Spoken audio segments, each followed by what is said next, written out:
Hello. Good morning. Good morning. A very good morning to all of you. Can you all hear me? Yes, we can hear. Great. So we have been having series of webinar related to our profession of pharmacy.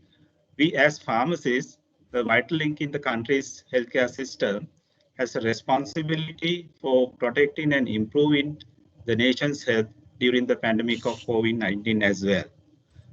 Almost daily we hear different opinion or views from different media, whether it is press conference, news telecasts, newspapers, views of politicians and etc., which confuses us unfortunately and poses ambiguity.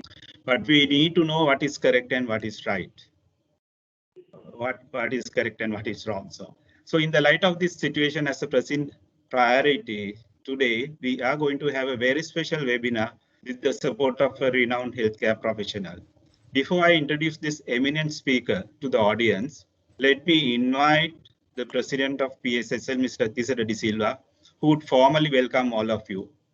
Over to you, Mr. De Silva. Thank you, Shanta. Good morning, ladies and gentlemen. On behalf of the Pharmaceutical Society of Sri Lanka, I would like to welcome all of you for this webinar on protecting and improving the nation's health during COVID-19. I would like to welcome our presenter, Dr. Dhanushka Dasanayake, and would like to thank her for accepting the invitation of PSSL and agreeing to do this lecture. So today there are few PSSL members and some are non-members who are participating. So therefore, I will just take 2 minutes and tell the others what PSSL is all about. So the Pharmaceutical Society of Sri Lanka is the professional body of registered pharmacists. We are members of various international organizations related to pharmacists. For example, International Pharmaceutical Federation, Commonwealth Pharmacists Association, and also FAPA, Federation of Asian Pharmaceutical Associations. And in the Southeast Asian region, we are members of Sierra Farm Forum. Then in Sri Lanka, we are members of the Organization of Professional Associations, OPA. So PSSL office is also situated at the OPA building in Colombo 7. So one of the objectives of PSSL is to disseminate knowledge to members. So, you know, during this COVID-19 pandemic period, we were unable to have face-to-face meetings. So therefore, we decided to convert all our seminars, workshops, and regional seminars to online webinars. So today's program, as I said earlier, is on protecting and improving the nation's health during COVID-19. Mainly, we are targeting the community pharmacists and, of course, all our members. So this program is free of charge for all participants. So as practicing community pharmacists, you should have a basic knowledge about the COVID-19 pandemic. As patients may ask various questions from you on this subject. For example, they might come and ask, what are the signs and symptoms of this COVID-19? Then what should I do if I get COVID? And also, if I take the vaccine, will I be safe? And can we take 2 doses of vaccine in different brands? And also they might ask, I have taken the first dose, but I have missed the second dose. So how soon should I take it? So various questions they might ask. And also with regarding to the mask, how to wear the mask correctly, I think the community pharmacist should advise the patients. So in the case of say double masking, which mask should you wear first? Is it the surgical mask first and then the KN95 mask, or is it the KN95 mask first or the second mask as the surgical mask? So these questions patients may ask. So therefore, you must update your knowledge. So to help you with that, the PSSL is conducting various CPD programs like this. So I hope you will learn some key points from say today's lecture, and that will help you in your day-to-day practice. So finally, I would like to thank all the participants and also the presenter today for reserving her valuable time for PSSL, and would like to thank the PSSL organizing committee and the team headed by our Vice President, Mr. Shanta Samaravikrama. So wish you all the very best and stay safe. Thank you. Over to you, Shanta. Thank you, Tisra. Uh, a humble request to all of you, please unmute your mics unless otherwise, because Madam will take us through her presentation for 45 minutes and there will be another 15 minutes for question and answer. So at that time, you can unmute your speakers and start talking or ask questions. Can you all see my second slide? Hello. Hello. Not yet, Shanta. No, not yet.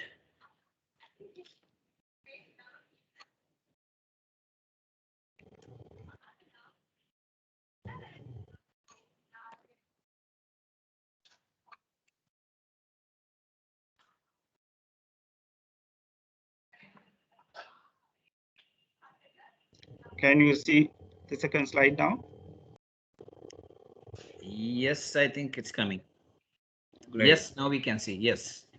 So once again, on behalf of PSSL, I warmly welcome Dr. Dhanushka Dasanayake, consultant immunologist attached to Medical Research Institute.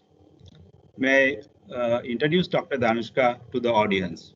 Dr. Dhanushka Dasanayake obtained her MBBS from the Faculty of Medicine, Colombo. She completed her Doctor of Medicine in Medical Virology from Postgraduate Institute of Medicine, University of Colombo.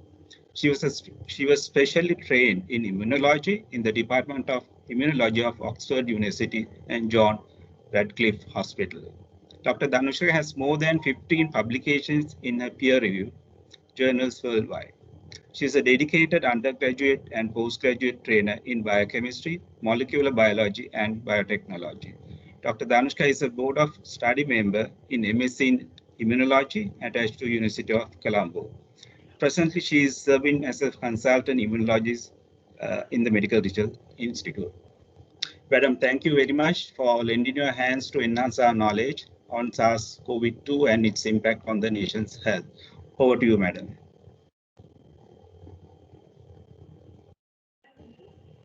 Madam, you're on Thank mute. you very much Okay, for inviting me. I have a small presentation based on the questions that were given to me by Mr. Shant. And I'll try to take you through the presentation and see if it answers most of your questions. Let me just share my screen.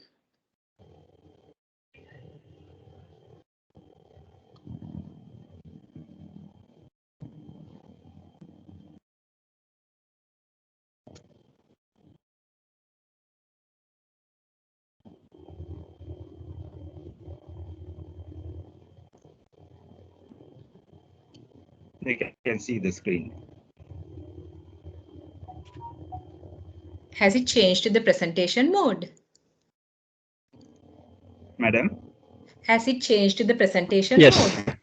Yes. Okay, the slides are moving, is it? Yes. Yes. Right. Okay. Today I will briefly, try to answer the questions that were given to me by Mr. Shant. Basically, the first question was, what is COVID-19 and what are the other viruses in the family? To answer that, coronaviruses are important human and animal pathogens. Now, if you classify this family further into subfamilies, there are 4 subfamilies. Now, these are also called alpha, beta, gamma, delta, but don't confuse this with the current variant classification. So, in the alpha and beta subfamilies, there are few human coronaviruses. In alpha subfamily, there are the common cold causing coronaviruses, and in beta coronavirus family there are common cold causing viruses as well as some significant viruses that have caused major concern. And to name the first SARS that we saw in early 2002, and then the MERS and the current pandemic causing SARS-CoV-2. So the SARS-CoV-2 emerged from Wuhan in 2019, as most of you can recall, and it spread rapidly, resulting in an epidemic first throughout China, and then it spread to the rest of the world. So in February 2020, it was designated as COVID-19. The disease that's caused by SARS-CoV-2 virus was designated as COVID-19, and it was declared a pandemic. So this first SARS virus that we saw was called the SARS-CoV-1 virus, and that also caused major concern when it was first recognized. It was first noted in Guangdong province in China in November 2002, and there were outbreaks from 2002, 2003 up to 2004. There were about 8,000 cases reported, 774 deaths. So that means the case fatality rate was 9.6%. Now, when you consider the current pandemic causing SARS-CoV-2 virus, the case fatality rate was higher in SARS-CoV-1. It spread to several countries in Asia, Europe, North America, and most of the cases, that is about 83% of all the cases that were reported, came from either China or Hong Kong. Since 2004, we haven't heard of any SARS-CoV-1 outbreaks. Then came the Middle Eastern respiratory syndrome causing virus, or the MERSCoV. So that was initially reported in September 2012. It was isolated from a man in Jeddah, Saudi Arabia, and it spread to Arabian Peninsula, North Africa, Europe, Asia, and North America. Now, if you look at this map, you would see that all the cases that were outside the Arabian Peninsula were imported cases from the Arabian Peninsula. So there were more than 2,400 lab confirmed cases in the initial outbreak. Now, from time to time, we hear of isolated outbreaks, but that has not caused major concern so far. So if you look at the current data from the pandemic that we are facing now, globally, more than 186 million people have been affected with the virus. And deaths per million population, if you consider globally, it is 516. And you can see the figures for other countries. And in Sri Lanka, there have been more than 269,000 cases with over 3,300 deaths, and the deaths per 1 million population is 158. I don't know if Reza can recall, but when I initially did this presentation for HEMAS, the deaths per million population was something like 36, 37. So there is current concern regarding mutations. Now, all of you know this virus came from Wuhan, and it was called the Wuhan strain. And now this virus keeps mutating. So this is normal for any virus, especially RNA virus, because when the virus replicates, the accuracy of the second RNA sometimes is not 100%. So you can get mutations quite a lot. Now, if you consider the situation at present, I'm sure there are more than thousands of different variants across the world. But not all of these mutations are significant. And we see a tendency for more mutation when there is high transmission. So that is why it is very important to prevent transmission. When the transmission increases, there will be production of more daughter virions. And when you try to make copies, sometimes things can go wrong. And if the incorrect copy has some favorable features such as high transmissibility, then it becomes a dominant strain. So now WHO has classified these variants into variants of interest, variants of concern, and also variants of high consequences. Now, high consequences ones so far have not been reported, but there are several variants of interest as well as concern. Now, the properties considered during this classification is transmissibility, whether this particular strain is able to transmit more than the other strains. Immunity, the immunity provided by vaccines, whether that is adequate to cover this current strain. Also, infection severity. If someone was to acquire this variant and develop the disease, whether he will have a severe disease that will lead to death or either serious complications. So, the ones that have been showing all these properties were labeled variants of concern. So there is clear evidence of significant impact on transmissibility and severity.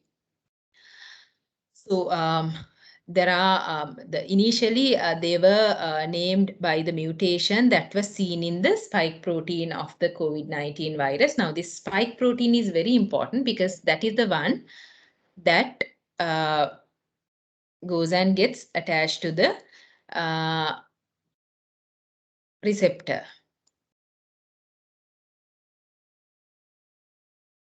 Okay. So recently, the nomenclature of these variants was changed. The alpha variant, the one originated initially from United Kingdom, that has been there for some time now. Since September 2020, it was there. And it is still the dominant strain in Sri Lanka as well. Now, another feature you can see is sometimes these mutations, they can acquire more mutations. Now, if you look at the first one, alpha has acquired another mutation, which leads to reduction in neutralization of whatever the antibodies that is available. So beta variant discovered from South Africa, the gamma variant, also called the Brazilian variant, and the delta variant. Now, even this delta variant, there are other mutations. So delta plus is something delta variant that has acquired another mutation. So as you can see, there is evidence for impact on transmissibility, and in certain ones, now the alpha one, there is no impact on immunity, but if it acquires the E484K mutation, there is an impact. There are other variants of interest. Now these have taken over, they have become the dominant strain in particular areas. So everyone is monitoring these strains to see if it progresses beyond the area that it was recognized from and becomes a dominant strain in other parts of the world as well. So this lambda variant people are talking about is still a variant of interest. There is still no proof to cause that it has spread to, although it is found in 30 countries, that it's a dominant enough strain to call a variant of concern.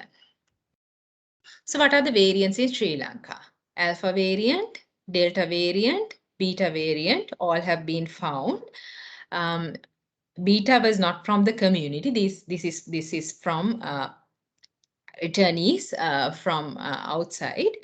And this B1411 strain, also called the Sri Lankan variant, was the one that was initially seen in Sri Lanka during the outbreak. Now, if you can recall, we had cases last year, but not many people were falling ill because of the infection and not many people died. So that Sri Lankan variant was something that leads to mild or asymptomatic infection, but it was replaced by the alpha variant. Alpha variant is still the dominant variant, and we are hearing of delta from here and there.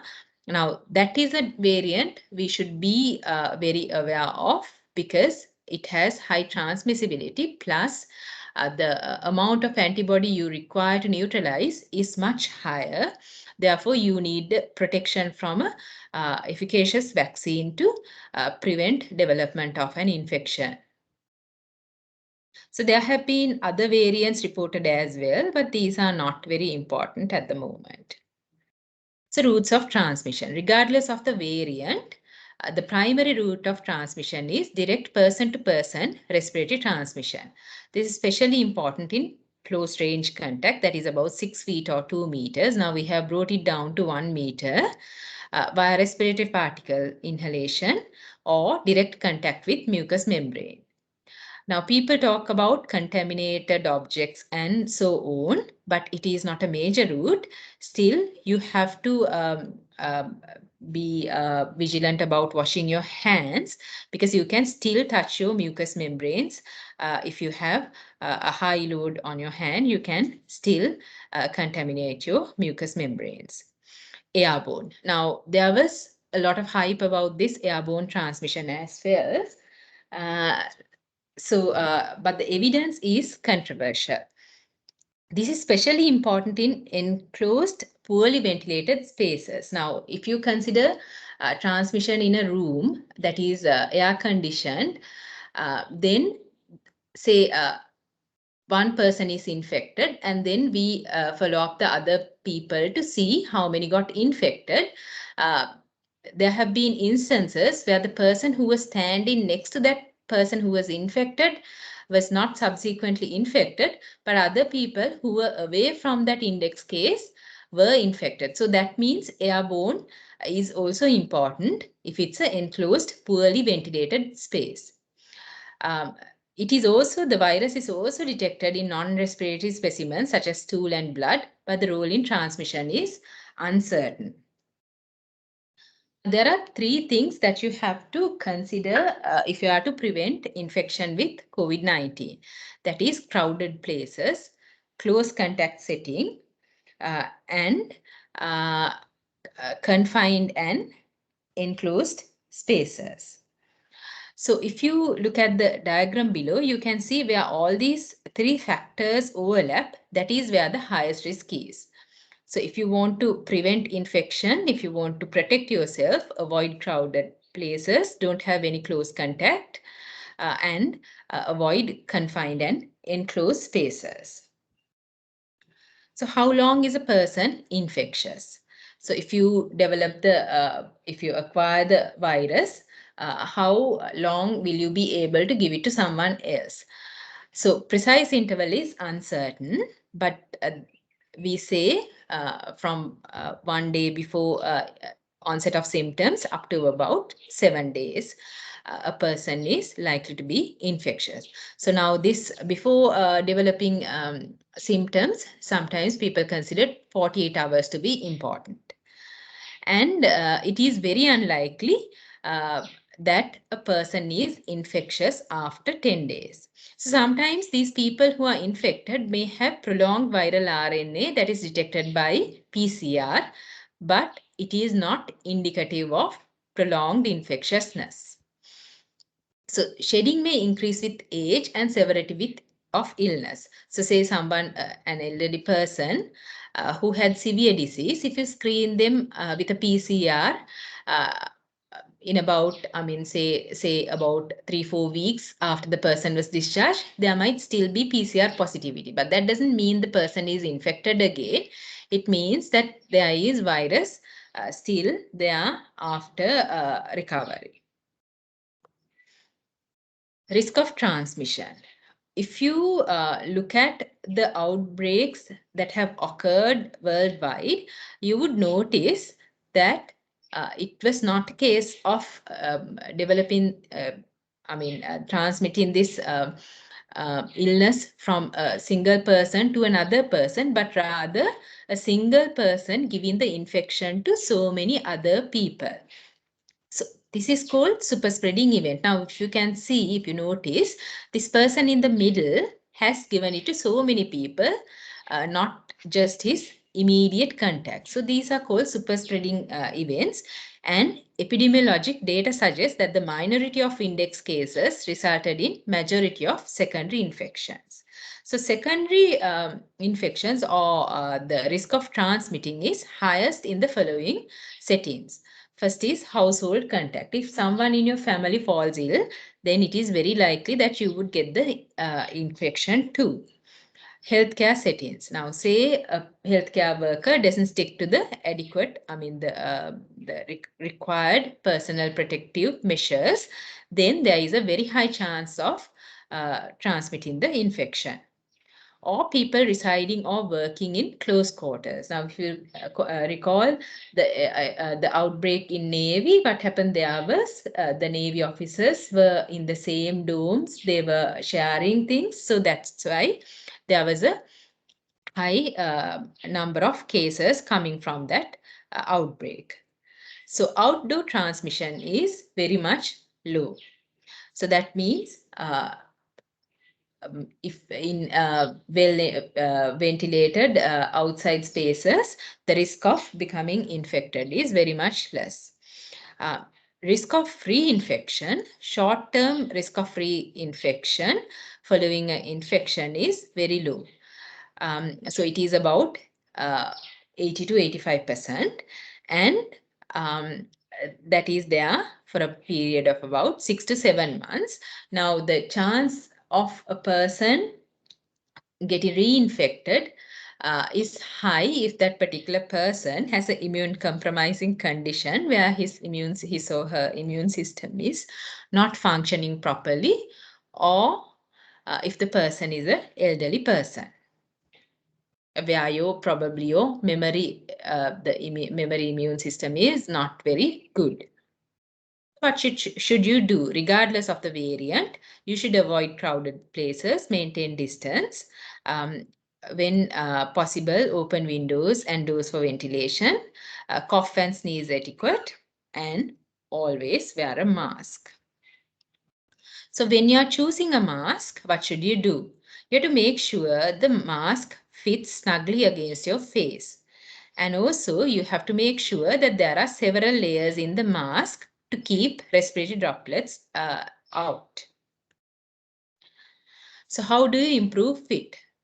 So if you are wearing a mask with a nose wire, that improves the fit because it goes nicely on your nose. And in other countries, sometimes people wear what is called a mask brace, which is not very popular in Sri Lanka. And always when you wear a mask, you have to make sure that it fits snugly over your nose, mouth, and chin. So there are masks that goes around the ear with a loop, or there are masks that can be tied. So the ones that can be tied are better because it gives a better fit. But if you are wearing a looped mask, you can make it better by tying a knot close to the in the ear loop so that it fits better, and also tucking in the unnecessary material once you wear the mask so that there isn't a part of the mask hanging out, allowing air to pass through that space. And how do you increase the number of layers? So you can choose a mask that has what is called a 3-ply mask, or you can increase the number of layers by wearing more than one mask. So when you are wearing 2 masks, it is advised not to wear 2 disposable masks together. So I have seen some people going around wearing 2 surgical masks. So that is not advised because it will have its own problems. Now, if you wear a surgical mask and on top of that, if you wear a reusable cloth mask, that is better, because if your disposable mask is a blue mask, then your cloth mask is a mask that can be tied, then it gives a better fit. Also, I have seen some people walk around with a surgical mask and on top of that, a KN95 mask. Now, this N95 mask, the best feature or the essential feature of that mask is that it gives a very good fit. Now, if you have something underneath that mask, that will interfere with the fit. So that means you are taking off the effectiveness of the KN95 mask by wearing something underneath. So if you want to wear another mask, better wear the surgical mask on top of the KN95 mask. But then again, it's not absolutely necessary because your N95 mask, if it fits properly, provides a good protection. And always make sure you can see and breathe easily. So if you take all these measures, still you are exposed to someone with COVID-19 infection, or someone who develops symptoms 48 hours or within 48 hours after you come into contact with that person, then you have to have some post-exposure management. So first one would be self-quarantine. Now this is for about 14 days, and during that period you are supposed to wear a mask if you are coming into contact with other people. And what should you do when you're at home? You have to monitor daily for fever, cough, and whether you have difficulty in breathing. So that's what you do at home. So some people don't know what we are looking for, but if you have fever, if you have cough or difficulty in breathing, you are considered to be symptomatic. So when should you test yourself? You can test with symptoms or 5 to 7 days after exposure, but that does not guarantee that you are not infected. So you have to get yourself tested after completion, just before completion of 14 days as well. So sometimes initially also when you come into contact, say someone, a colleague of yours, finds out that his or her spouse is COVID-19 positive, then this person has come to work, then in that case, you might get a PCR of that person initially, because to see whether he was carrying the virus at the time he came to work, but it is not beneficial to the person himself, but it is sometimes important for other people. So it will decide whether the other people need to be quarantined or not. So just an example. So this person was exposed, and then on day 5, he got himself tested and the result came back negative. Thinking he didn't have the infection, he went to work and had a family gathering, and he developed symptoms on day 8 and 9. So during that period where he thought he was not infected, but till he fell ill, during that period, he managed to expose other people because he thought himself as someone who's not infected. So which test to take? Now there are so many tests. People talk about PCR test. That was the only test available at one time. But now there are antigen tests as well as antibody test. Now PCR test is the gold standard. What you do in that test is you take a nasopharyngeal swab or a swab from the deepest part of your nose, and you check to see whether that contains viral RNA. So you are not looking at the entire length, you are looking at specific targets, 2 to 3 targets, and if it's found, you are considered PCR positive. But this does not detect only live viruses. So that's why some people who have recovered may also be PCR positive when they are not ill, because they might still carry dead viruses in their nasopharyngeal spaces. So the second test is antigen test. So you can either take a nasopharyngeal swab for that, or take from the anterior nares, that is the front part of the nose, and excuse me, and do the antigen test. That gives very quick results. Within minutes, you would know whether you are infected or not. But still, this is not the gold standard, because there might not be enough antigen to produce a positive result, and you can still be infected. So if a person is having symptoms or had a significant contact with someone who is ill, and you think this person has to be infected, and if that person gets a negative antigen test, you are still supposed to go ahead with the PCR to make sure the virus is not there. In certain instances, now when you do mass screening or something, some people who never had a contact, who are not ill, may get positive results. So that can happen sometimes because it is not 100% specific. Sometimes you can end up with falsely positive results as well. So in which case, If you really want to find out, you might decide to do a PCR, or you might just decide to stay for a few days and see whether symptoms are developed. And now there are antibody tests available as well, but these antibodies have nothing to do with someone who's ill at the time. So they will show positivity if you have had the infection and had some sort of immune response, or if you got the vaccine and produced antibodies. But this does not mean, the positivity of antibodies does not indicate that a person is safe from future infections. Now people are talking about home-based management of COVID-19 patients. Now say someone has a positive antigen test or a PCR, that person is allowed to stay at home if that person is asymptomatic or has mild symptoms only. Now this mild symptoms is if someone has something like a cold but does not have any difficulty in breathing, or the oxygen saturation is more than 96%.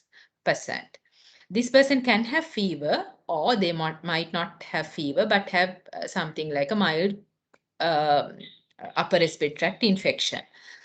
So this applies only to people who are between the ages of 2 years and 60 years without any other medical conditions, people non-pregnant, and especially if you can, if you have the space to have a separate well-ventilated room with adequate washroom facilities, if you don't have chronic comorbidities, or if you're not very much obese, that is, if your BMI is not over 30, then that person is allowed to stay at home. So people who have some conditions affecting their immune system, they are not allowed to stay home. And if they don't have adequate caregiver support at home, then again, home care is not allowed. And also, if at any point your healthcare professional feels that you should be admitted, then you should be admitted to a hospital. So when do you admit?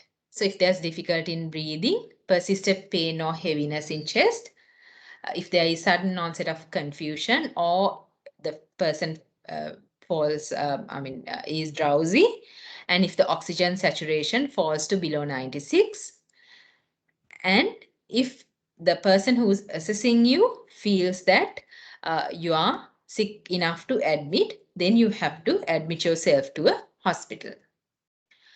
So when you are caring for someone at home, that person should have a well-ventilated room, should have adequate nutrition, should be well hydrated, and then the other people should think of antiseptics, cleaning, and if you're handling something that was used by that person, wearing gloves. And always remember that if you wear gloves, the moment you remove gloves, you have to wash your hands with soap and water. And also you have to worry about the garbage that is generated from the person. If you have a garden, you might be able to burn tissues and things that were discarded by the infected person.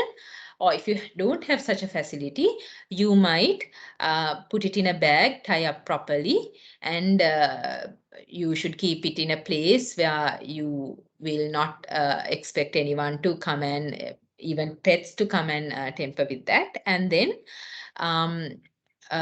you might discard it about 3 to 4 days later, when the material is unlikely to have surviving virus. So what is the exit strategy when you are receiving home care? So for patients, those who remain asymptomatic for 14 days or had only mild symptoms from PCR positive date, they can go back to the society after day 14. Once they are being discharged, you have to always tell them that they might have prolonged symptoms. So I will talk about that in the next slide. And for household contacts, if any family member shows symptoms, then that person should be tested for COVID-19. And The other people who don't develop symptoms, they have to be quarantined for about 14 days from the last date of a significant contact, and then they can resume normalcy. What is this post-COVID syndrome? This is also called long COVID, where patients who developed a COVID-19 infection show symptoms for more than 12 weeks, that is about 3 months. So these symptoms should not be explained by another infection. And the typical symptoms are fatigue, difficulty in breathing, chest pain, and cough. So sometimes they might even have headache, joint pain, insomnia, anxiety, cognitive dysfunction, body aches, or diarrhea. This can be seen even in patients who were never hospitalized. So you have to always tell them that they might have this. So if they have this, they might want to contact their healthcare worker. So a little bit about the vaccines. Now, all the vaccines that are recognized by the WHO, they are supposed to have several characteristics. Importantly, they should have more than 50% efficacy as measured by prevention of virologically confirmed disease or transmission or both. And these vaccines should provide protection for at least 6 months following completion of the schedule. So there have been several platforms. The first one that was received in Sri Lanka was the Covishield vaccine. That is the same vaccine as the AstraZeneca vaccine that was made in UK, Oxford. And this is called a viral vector vaccine. There are other viral vector vaccines as well. So what happens here is this has a viral vector which is a non-SARS virus that carries the genetic information for the spike protein of SARS-CoV-2.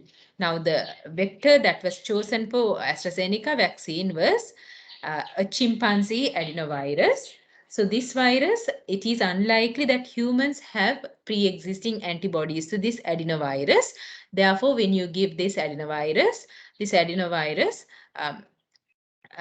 will take the genetic material of the SARS-CoV-2 spike protein to the recipient. But you don't have to worry, the adenovirus is made non-replicating, so it will not go and replicate inside the person who receives the vaccine and cause a disease of its own. So just a bit about the Covishield vaccine. It is said to have just over 70% efficacy in preventing symptomatic COVID-19 at or 14 days after second dose And a subsequent analysis showed that it has about 76% efficacy even after 90 days. So if you delay the second dose, you are likely to have a better response. So these trials were carried out in United States, Chile, Peru, and there are data from so many other countries at this point as well. So so another viral vector vaccine that we received was the Sputnik V vaccine. That again has replication incompetent adenoviruses. But the difference we saw there was instead of using a chimpanzee adenovirus, they have used 2 adenoviruses. Now this adenovirus 26, it is very rare that a person is immune to this virus, but still it's a human virus. So there is a chance that there might be antibodies following the first dose for that particular virus. So they have advised to give the second dose with adenovirus 5 containing vaccine. So now what Sputnik, the Gamelia is trying to do is they are trying to assess a vaccine similar to the vaccine that is produced by Johnson & Johnson's. That vaccine is just a single dose vaccine. You don't need 2 doses.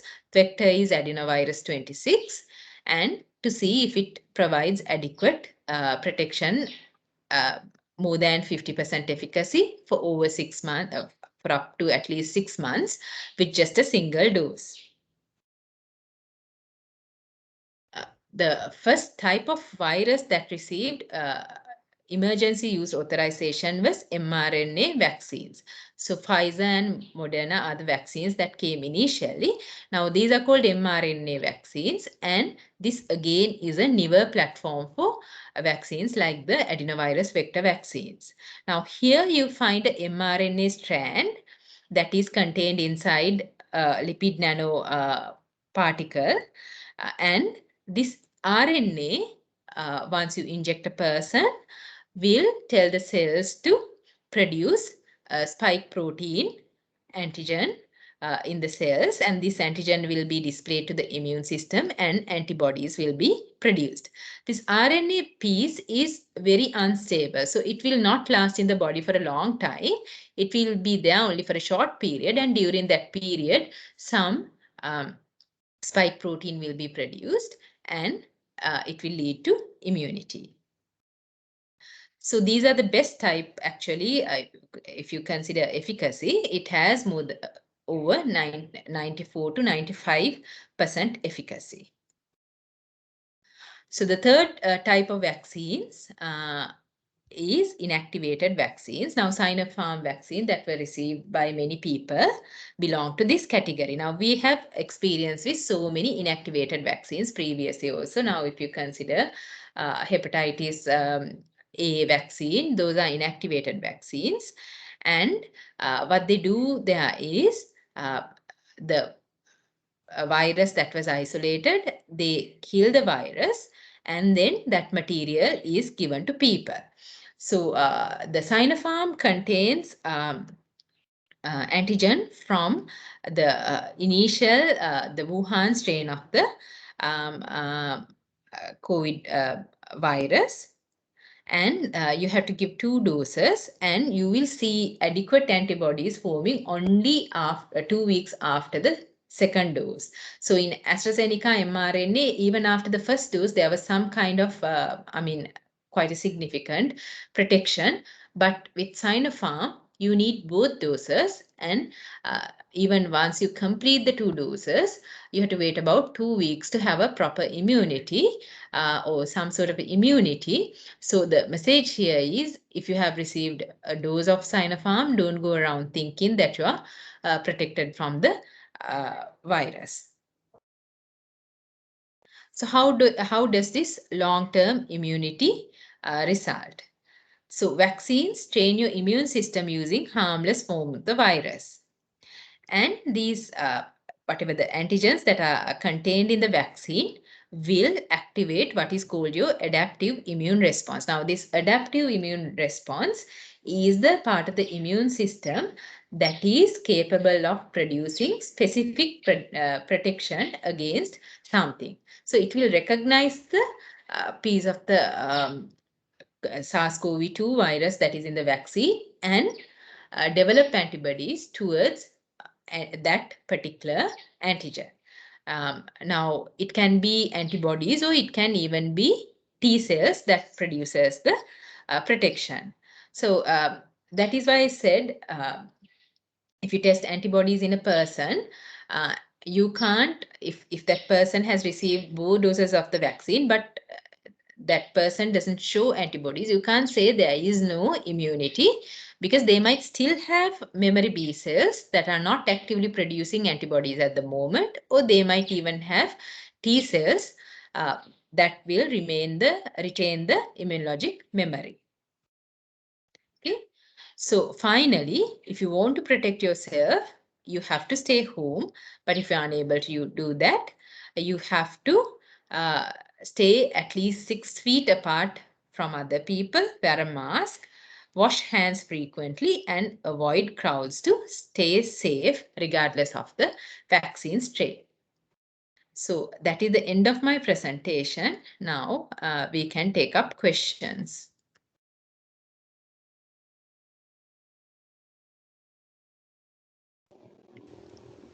Madam. Yes. So in the case of transmission and the expected protection. Now we do wear different kind of masks. Yes. It could be KN95, or some says, we need to have a double mask, triple mask. And is there any kind of relationship that, the how masks can give protection to us in the form of, there must be the droplet size in terms of micron or anything. So will this surgical mask or KN95 mask serve the purpose? Yes, to answer your question, now nothing is 100%, but if you wear the mask properly, and there's no point of wearing a mask that doesn't fit properly. So if it fits properly only, you will get adequate protection. Now, when you reach a threshold, say you are wearing 2 masks, and that is providing 95% protection from these droplets. By increasing the number of masks, you are not adding anything more to it. So there is a threshold for the number of masks or the number of layers that you can increase to improve the efficacy of that particular mask. So always make sure the mask you are wearing fits properly. And if you're wearing a 3-ply surgical mask, sometimes it might be as good as the N95 mask if you wear it properly. So I mentioned this in the lecture as well. When you are mixing, you have to mix it rationally. Okay. Yeah, for example, madam, should we wear the N95 mask first and have the surgical mask on top of it, or the other way around? Yeah, the only reason why you might want to wear a N95 surgical mask over your N95 mask would be if you want to protect your N95 mask. Okay. So in the sense that N95 mask can be reused a few times, unlike the surgical mask where you have to discard it after a few hours. Okay, so by wearing a mask, your outside surface is likely to be contaminated with the virus. So if you wear a surgical mask on top of your N95 mask, the amount of virus that will contaminate the outer surface of the N95 mask will reduce. Apart from that, I don't think it provides, more protection than your N95 mask, provided that you're wearing it properly. So if you wear the surgical mask underneath the N95 mask, what happens is it interferes with the fitting of the N95 mask. So that is the best feature of the N95 mask. So by trying to wear a surgical mask underneath, you are spoiling the effect of the N95 mask as well. So that means you are doing something useless, thinking that you are getting better protection. Okay. Thank you, madam. And also, madam, in the case of antibody tests, whether it is IgG or IgM, I have seen some materials on the internet. Some of the countries have suggested that detection of antibody to SARS-CoV-2 could serve as a kind of a immunity passport or immunity certificate for them to join their office or move here and there. Is it going to happen in Sri Lanka, or what is your opinion on that? Actually, we don't advise testing antibodies. I mean, we advise it only for limited number of purposes. Because so when you consider antibodies, when you get the infection or when you get the vaccine, these antibodies that you find in your body may be neutralizing antibodies or binding antibodies, right? So some of these platforms do not indicate whether they are neutralizing antibodies or binding antibodies. So if they're neutralizing antibodies, well and good, they might be protective. But if it's binding antibodies, sometimes it might not be serving the purpose, but still your antibody test is positive. And also, like I mentioned before, just by not having antibodies doesn't mean following a vaccine that you are not immune. And also these antibodies, we don't know how effective they against the current strains. So it doesn't, I mean, guarantee that you are protected, but it has some value where we can apply it in the society. So maybe people want to make sure that, I mean, you can say that you received vaccines and then you can have a fake report saying that you have vaccines. But again, I suppose in that case, you can fake your antibody report as well. But to make sure that it has produced some effect, maybe you can have the antibody results. So in certain instances, we do the test to make sure that this person is producing a response, although the symptoms are persisting. So in certain scenarios only, we advise the antibody test, but certainly I don't think it will come to the practice. I mean, it doesn't make much sense. It might still come to the practice, but it doesn't mean, it doesn't guarantee anything. So it's not the best tool to analyze someone. Okay. Yeah. Thank you. Shanta, may I ask a question? Sure. Yeah.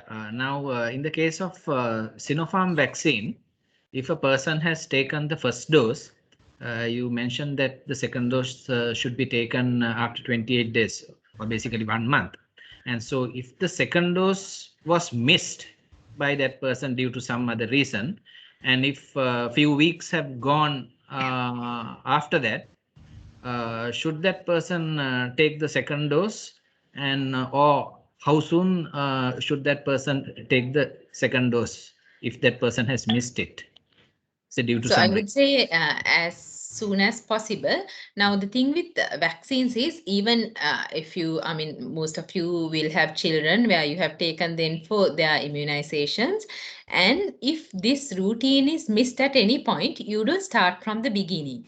So say someone has missed the second dose, you give the second dose as early as possible and then carry on as usual. You don't need to give 2 doses. So for some reasons, I mean, we delay vaccines if someone is actively ill. Say the person who got the first dose is due to have the second dose, but falls ill with dengue. So you don't give the vaccine when that person is ill. So you delay it a bit, but still you give it as early as possible. Now, sometimes some people who got the vaccine first dose, they even had COVID-19 following the first dose, but still once they recover, you give the second dose, because by acquiring the infection, you don't guarantee protective antibodies that last a long time. So to make sure you boost your immune system, you still go ahead and give the second dose. Okay, thank you, madam. Are there any more questions?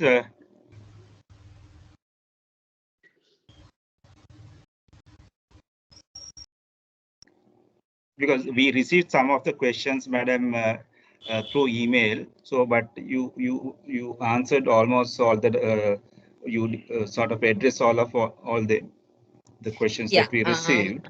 So if I can add something, now people are very much concerned about the current variants, and also the number of hospital beds and ICU beds that are available.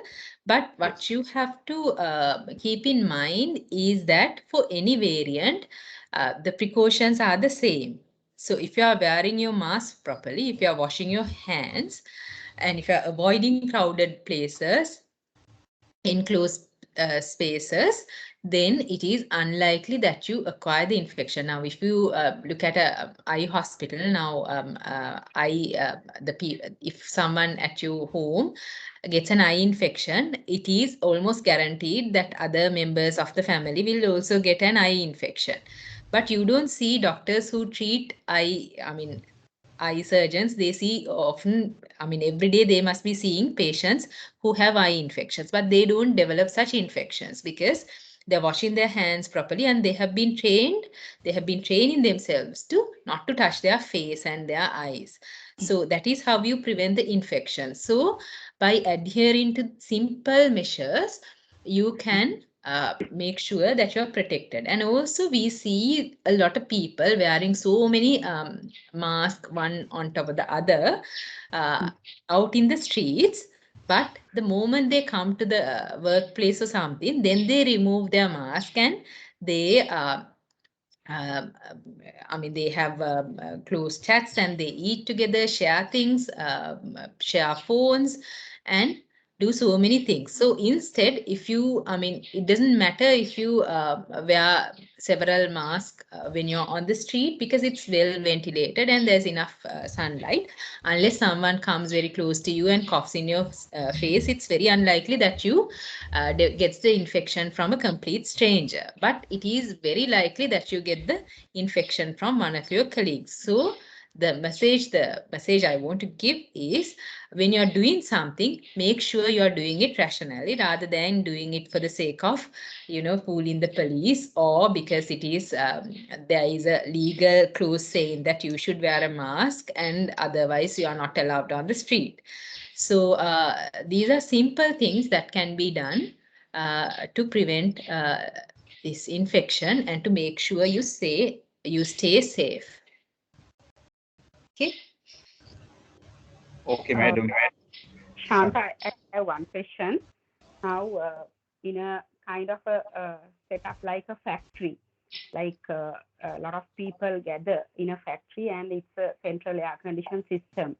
So this after identified COVID, we are talking to keep quarantining 14 days. So is it really enough to keep 14 days, and it's safe to get that person to the factory just after 14 days? So if are you saying someone who becomes positive? I didn't quite get the message. I get the question. Now let's say in a factory condition, people are working together. So Yeah. One person come up positive. So we Yeah. send with a quarantine or some hospitalized or any Yes. kind Yes. of Yes. thing.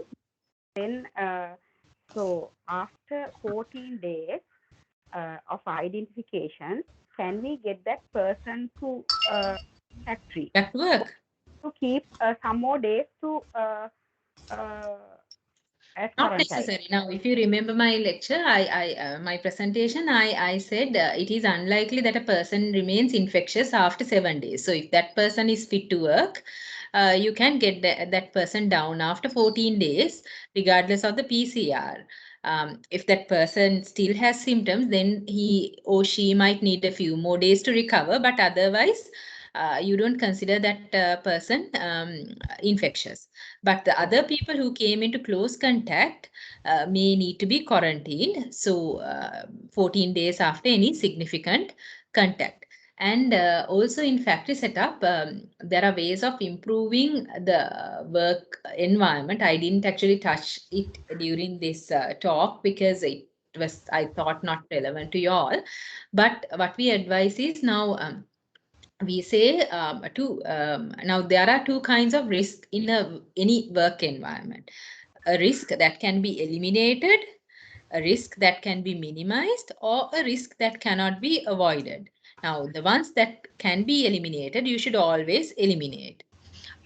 So other things you have to make sure does not lead to increased transmission in the workplace.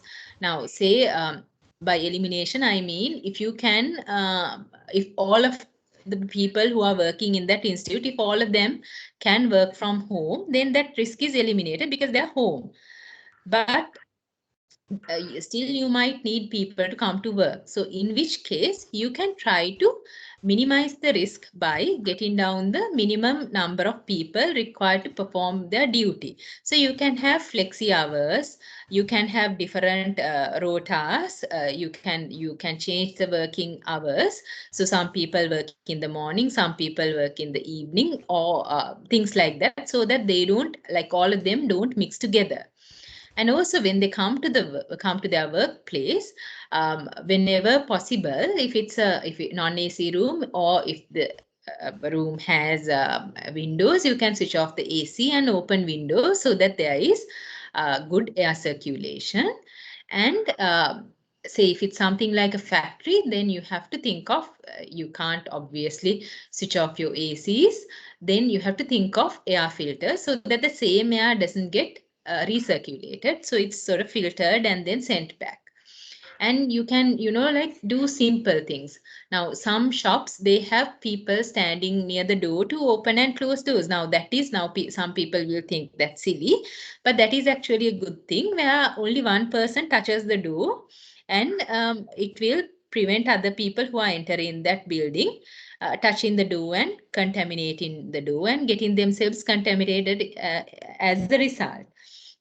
So simple things you can apply to minimize the results. So you have to think about how to do this, and then so it's very important that in any workplace you have some sort of a committee appointed to look into these things, and then there should be a recognized responsible person as well. So this person, now if there is some sort of a breach or you detect someone who is positive, you go and tell that person, and that person should know what to do in each instance. So say someone, you find that one of your colleagues who came to work yesterday, now today tested positive, but he has not come to work today. So you tell this person, this person is now positive, what do we do?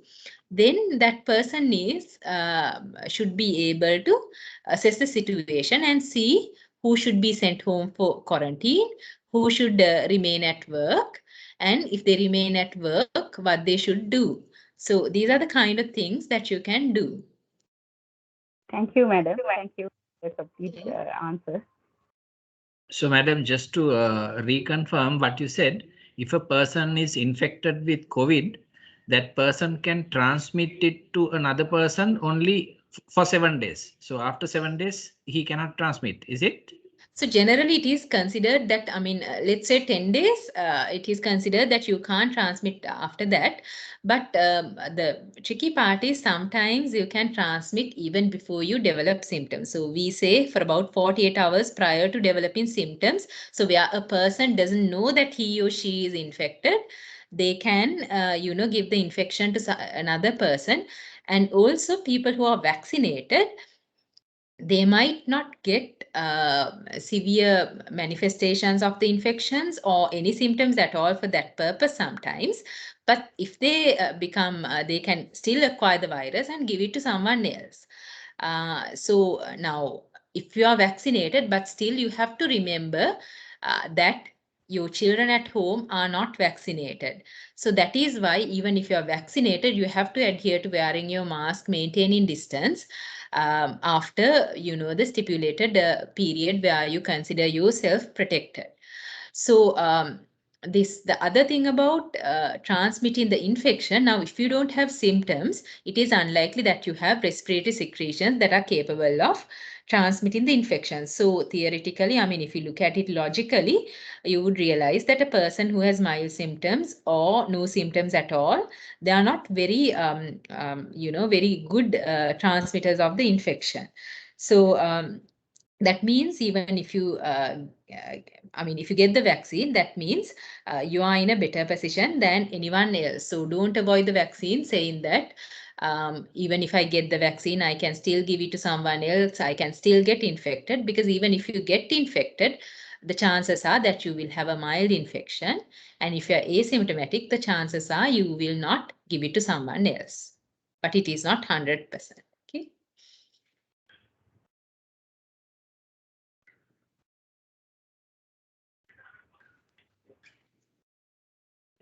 Shanta, your mic is mute. Shanta, your mic is mute. Hello, madam, you may not see the real numbers on the screen because most of our community pharmacists are working today. So they join as groups. One computer is being shared by so many. The presentations were very informative, and you answered a lot of doubts that we had. So if there are no further questions, we can wind up. Okay. So may I invite Ms. Chinta, General Secretary of PSSL, to deliver the vote of thanks. Thank you, Shanta. I'm extremely happy to propose the vote of thanks at the end of another successful webinar organized by the Pharmaceutical Society of Sri Lanka. Our organization is extremely thankful to our resource person today, Dr. Dhanushka Dasanayake, consultant immunologist of the Medical Research Institute, for educating us on various aspects that are helpful in protecting and improving the health of the nation during COVID-19. You provided a lot of information and knowledge with us, including its different variants, routes of transmission, precautions that should be taken, etc. Madam, we are very grateful to you for accepting our invitation and spending your valuable time on a holiday like this to participate in this program. Thank you very much, Madam. We are also very thankful to all the participants for being with us today to gain knowledge on this important subject, and your participation encourages us to organize more and more educational programs like this. I also thank the President, Mr. Tisara De Silva, and the Council members for their support. I thank the organizing committee, specifically I thank our Vice President, Mr. Shanta Samarvikrama, for all his efforts spending his valuable time to organize this program almost single-handedly, and also for moderating this session. I take this opportunity to thank our administrative officer, Ms. Naomi Kandappa, for all her support behind the scene to organize this program successfully. Finally, it is my duty to thank our IT support, Mr. Pramod Dhananjay, who has become almost a member of the PSSL team. Thank you very much. Thank you for inviting me. Have a pleasant day.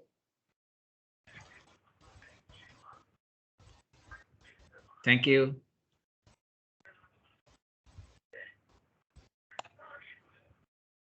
Thank you, madam, for a very